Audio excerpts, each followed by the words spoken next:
going to begin by washing my hands thoroughly for around 20 seconds with warm water. Then I'm going to enter my patient's room, close the curtain for privacy. I'm going to apply any PPE necessary. In this case, I will only be applying gloves for this examination. Hello, my name is Valentina and I'm going to be your nurse today. It's nice to meet you. Nice to meet you. Thank you. All right, can you tell me what your name is? Vanessa Vocal, Perfect, and what's your date of birth? February 10, 2004. Perfect. All right, now, can you tell me where are you today? I'm in the hospital. Excellent, and what day is it today? It's July 31st, 2020. Perfect, excellent. All right, now can I ask you to please shake my hand? Awesome, squeeze it. Perfect. All right, you are alert, awake, and oriented ×3. Also, I see that you are responding to my cues. Your eyes are wide open, so your Glasgow Coma score scale is 15. Now, let me ask you, Vanessa, do you have any allergies? No. No? Are you currently taking any medications, whether they are over-the-counter, prescriptions, or supplements? No. No? Perfect. All right, now do you have any past medical history that I should be aware of? No. Okay, all right. And let me see, do you smoke? No. Do you drink any alcohol? No. Do you use any recreational drugs? No. Perfect. All right, now, how regularly do you exercise? Not very much. Not very much, okay. Now, what is your overall perception of health, Vanessa? I want to be You healthy. want to be healthy, perfect. Now, what brings you in today? A physical? Physical, perfect. So we'll be conducting a head-to-toe assessment, and as long as you consent, we can begin. Yes. Perfect. All right, so we're going to begin with your head and neck assessment first. So for your head and neck assessment, we're going to begin with your eyes. Here we're going to be assessing PERLA. So for PERLA, we're going to assess that pupils are equal, round, reactive to light, and accommodation. So here, I'll begin with my pen light. Going into my patient's eye, I will make sure that the pupils are constricting. The other side should then consensually constrict. Both sides should constrict equally. From there, I will ask my patient to look at the tip of my pen light, and as I go towards my patient's nose, I should observe my patient's eyes converging. This is a sign of accommodation. From there, I will also assess the sclera, making sure that the sclera is white, and I'll assess the conjunctiva to make sure that it is moist and pink. From there, also, the pupils should be 3 to 5 millimeters in measurements. I will then go down to the mouth. I'll ask my patient to please open their mouth and say, ah. Perfect. I will assess to make sure that the oral mucosa is pink and moist and that there are no lesions or discoloration. I'll also check the soft palate to make sure that it rises, and I'll make sure that the uvula is in the midline.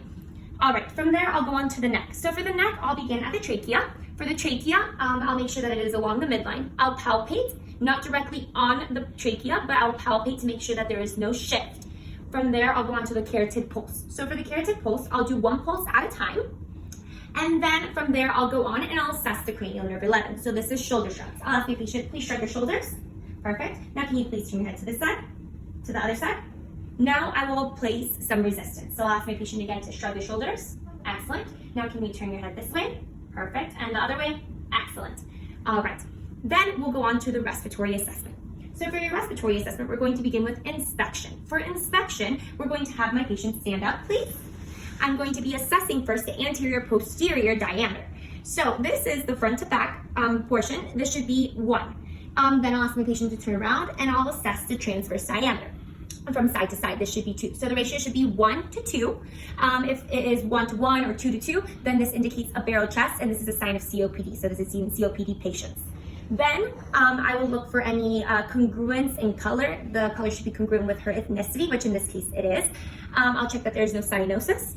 I will then ask my patient to turn around. I'll place my patient's hand across her chest, and I will assess her respiration rate. Normal respiration should be between 12 to 20 breaths per minute.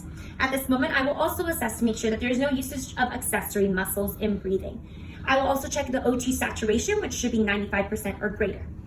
From there, I'll go on to check for chronic hypoxia. I'll do this by checking my patient's fingers, her fingernails, making sure that the nail at the nail bed has an angle of less than 160. If it is greater, then this is a sign of clubbing. Then I'll go on to palpation. For palpation, I'll be conducting 2 tests. First is symmetrical chest expansion. For this, I'll ask my patient to please place her hands at her side. I'll ask her to turn around. I will place my hands at T9 and T10, and which is essentially elbow length, posteriorly. I'll put my hand here, I'll pinch the love handle area, and I'll press. I'll ask my patient to please take a deep breath in. Perfect. And here I will make sure that my hands move apart equally, looking for symmetry. Then I'll go on to tactile firmitas. Here I'll ask my patient to repeat 99. I'll use the ulnar portion of my hand and I'll move it down her back. So can you please repeat 99? 99, 99, 99, 99. Excellent. So here I'm feeling for vibration. Any increased vibration would be a sign of consolidation. Any decreased vibration would be a sign of obstruction. From here, we can go on to percussion. So for percussion, I'll be using a systematic approach to ensure that all areas are covered. So I'll begin by percussing the lung field in a snake-like pattern, beginning in the upper back. This should be, we should be hearing resonance here all throughout, and I'll avoid the scapula area, moving outwards to get the periphery of the lungs. Then I'll go on to the second portion, which is the diaphragmatic excursion. This is also done in the back, and here what I'm assessing is my patient's inspiration and expiration, making sure of the movements in the diaphragm. So I'll have my patient take a deep breath in, they will hold it, I will percuss down until I hear resonance, and then eventually when I hit dullness, I'll mark it. Then I'll ask my patient to breathe normally again, to exhale and hold, and I'll observe the diaphragm moving up. I'll percuss again, marking here once more, checking first dullness, and then I'll hear resonance once I hit the lungs. This is just to assess that they are 3 to 5 centimeters apart. Then we'll go on to auscultation. So for auscultation, I'll actually have my patient face forward first. First, I'll begin by listening to the bronchial or the tracheal sounds. So this is on either side of the trachea. This is not directly on the trachea, just on the sides, and here expiration should be longer than inspiration. Then I'll ask my patient to please face the back, and I'll begin hearing for bronchial vesicular sounds. So these, while listening to these, I will make sure that expiration is equal to inspiration. Then I'll go to the bottom and the sides of the lungs, and here I will be assessing for the vesicular peripheral lung sounds. Here, inspiration should be longer than expiration. Then I'll conduct a test, the egophony test. For the egophony test, I'll have my patient please repeat E. And as my patient repeats E, I will be listening. Go ahead. E, E, E, E. Perfect. So here, I should hear a muffled E sound. If it is abnormal finding, I would hear an A sound, and this would be a sign of consolidation. All right. From here, we'll continue. We'll go on to our next assessment. Our next assessment will be cardiac. So we begin with inspection. I'll have my patient please lay down.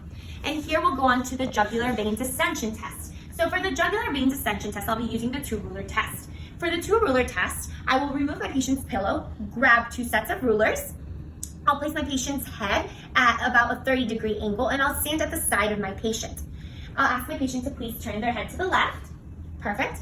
And then I'll palpate. I'll check the vein. I'll palpate along the suprasternal notch down to the angle of Louis. I'll find a point of distension and measure the vein at 90 degrees. If it is less than 3 centimeters, this will be a normal finding, but if it is higher, it is abnormal, and this would then lead us to go to the hepatojugular test, which would, again, then be required. In this case, my patient is less than 3 centimeters, so we are fine. From here, we'll go on to palpation. So for palpation of the cardiac assessment, we will check my patient's pericardium. So here we'll go and assess with chest taps across from the left to the right, feeling for any heaves known as lifts, which would mean displacement, or any thrills, which would be signs of vibration that can be felt on the sides of the heart. Then we'll go on to auscultation. So for auscultation, we'll be hearing the heart sounds. We'll start with the diaphragm of the stethoscope, and then we'll listen to placement. The bell will be for lower pitches, such as murmurs or extra heart sounds. So first we'll begin by listening to the carotid. So we'll be listening for any Broids. In listening to any Broids, we'll be listening to any turbulent blood flow.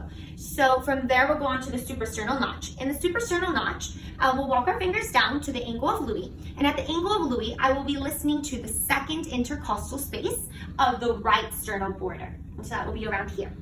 I'll be listening to the aortic valve.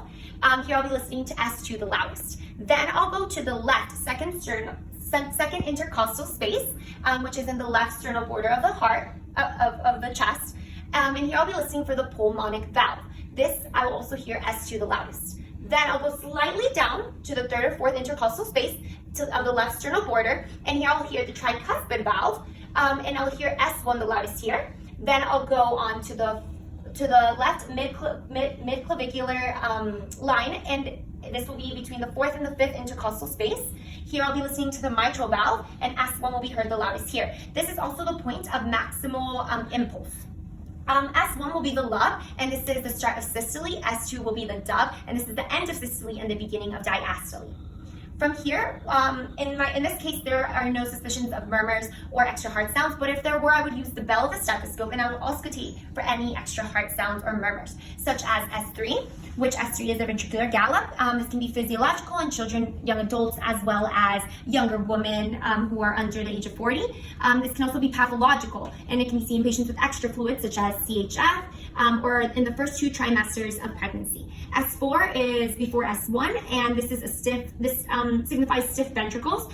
This one can also be physiological in adults between ages 40 to 50 after exercise, or pathological in patients with long-standing hypertension, cardiomyopathies, cyanosis.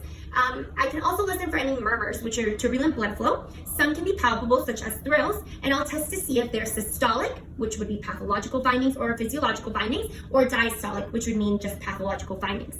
I would do this by palpating the pulse. And in palpating the pulse, if you hear the murmur at the same time as you hear the pulse, then you know it's systolic. Then from the cardiac, we will continue onto the abdomen. So here I'll inspect first. I'll check the contour of the abdomen. I'll check for color, making sure it is accurate with her ethnicity. I'll check for the shape. So the normal shape should be flat and round. Abnormal findings would be scaphoid, so that would be seen in malnourishment or protuberant, which is seen in pregnancy, ascites, or obesity.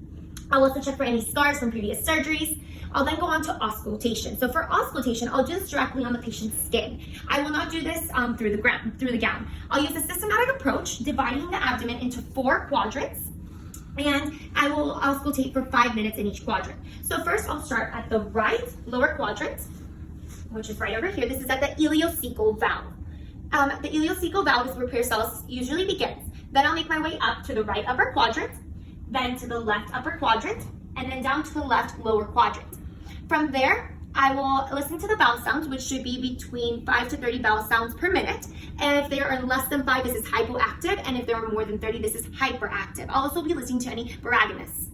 From then, I'll go on to palpation. So for palpation, essentially, I'll ask my patient, do you have any areas of tenderness? No. No areas of tenderness. All right, so I'll begin by lightly palpating. But if there is any pain or any areas of tenderness, I'll save those for last. So to start, I'll start in the right lower quadrant. I'll palpate. I'll continue on by using my fingertips to the right upper quadrant, left upper quadrant, left lower quadrant. I'll go first at 1 to 3 centimeters in depth, and then I'll go another round for about 5 to centimeters in depth if necessary. Here I'll be feeling for any hernias, I'll be feeling the organs, I'll be feeling for any lumps, any bumps, anything that seems to be abnormal. Then I'll go on to percussion. So for percussion, I'll follow the same pattern: right lower quadrant, right upper quadrant, left upper quadrant, left lower quadrant. And I'll be listening for tympany, which is a normal finding, unless it is over a solid organ. If it is over a solid organ, I should hear dullness. So then I'll go on to the liver. I'll be assessing the percussion of the liver. For this, I'll start at the right upper quadrant. I'll start at the right upper part of the chest, so near the intercostal space, and I'll percuss down. So where the lung is, I should be hearing essentially resonance, and then at the upper border of the liver, I should be hearing dullness. So once I hit this portion, I'll move down to the bottom portion of the abdomen, and I'll work myself up. So I should be hearing in the abdomen tympany, and then once I hit the lower portion of the liver, I should be hearing dullness at this point. And this is just to measure that the span is between 6 to 12 centimeters. For women, it's usually on average 7 centimeters, and for men, it's 10.5 centimeters. Lastly, there are no abnormal findings in my patient, but if there were, I could go on to conduct other tests, such as those for ascites, which include the fluid wave or the shifting dullness. For the shifting dullness, essentially, I would have a patient who can't follow commands. I would percuss from the umbilical cord to the side, from the umbilicus to the side, and I should be hearing tympany first, and then on the side, I should be hearing dullness. And then I would ask my patient to turn on their side, and I would percuss and wait to hear tympany on the side, and then dullness towards the umbilicus. You can also conduct the ileostasis test, the obturator test for pancreatitis, for appendicitis, or the Bloomberg's test, which would be conducted for peritonitis. There's also the Murphy test, which would be for polycystitis. Then we'll go on to our upper extremity. So I'll have my patient stand up once again. I will assess once again to make sure that the color is according to her ethnicity. I'll also check for any bruising, any lesions. I'll check pulses, both radial and brachial, making sure that they are +2. Then I'll go on to my palpation. So for palpation, I'll be using the ulnar aspect of my hand, the back of my hand, and I'll be feeling for any tenderness, any edema, any temperature changes. Usually what should be felt is warm and dry. Next, I'll be checking her fingertips. So I'll be checking her capillary refill, which should be less than 2 seconds. I'll also check the fingernails to make sure there's no clubbing. So the angle at the nail bed should be less than 160 degrees. I'll check for shape. So I'll have my patient stand with her hands like this. I'll ask her to squeeze.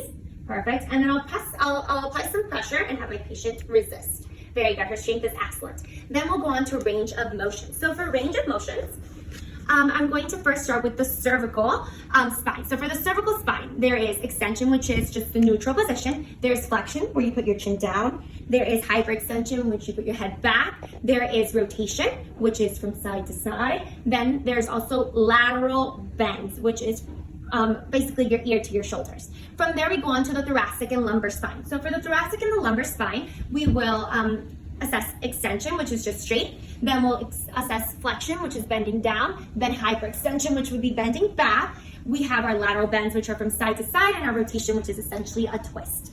For shoulders, we have forward flexion, which is forward. Then we have hyperextension, which is back. We also have our internal and external rotation. So for our internal rotation, our hands go to our back, and for our external rotation, they go behind our head. From there, we go on to our abduction and adduction. So for abduction, that is away from the midline, and adduction would go towards the midline. Then for our elbows, waist, and wrist and fingers are all done together. So we have supination, in which our palms go up. Pronation, in which our palms go down. We have a wrist, we have extension, which is straight, flexion, which would be bending down, hyperextension, which would be bending up. Then we have our radial deviation, in which our fingers go towards each other. And we also have ulnar deviation, in which our fingers go away from each other.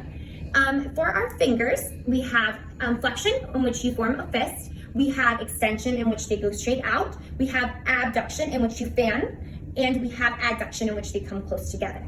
Then for our lower body extremities, again, we go through inspection, we check the color for congruence with her ethnicity, which it is. We check for any varicose veins which aren't present, any wounds, any lesions. Then we begin palpating again with the back of our hand. For temperature, we check our capillary refill to make sure that it is less than 2 seconds. We check pulses. So we check the dorsalis medialis and the posterior tibial pulses. Then for strength, I'll ask my patient to please lift her knee up. I'll place some resistance, and her strength is fine. Perfect. Then for our range of motion in our hips and knees. First, we have flexion with our leg straight. Very good. Then with our leg bent. Then we have rotation, which is external.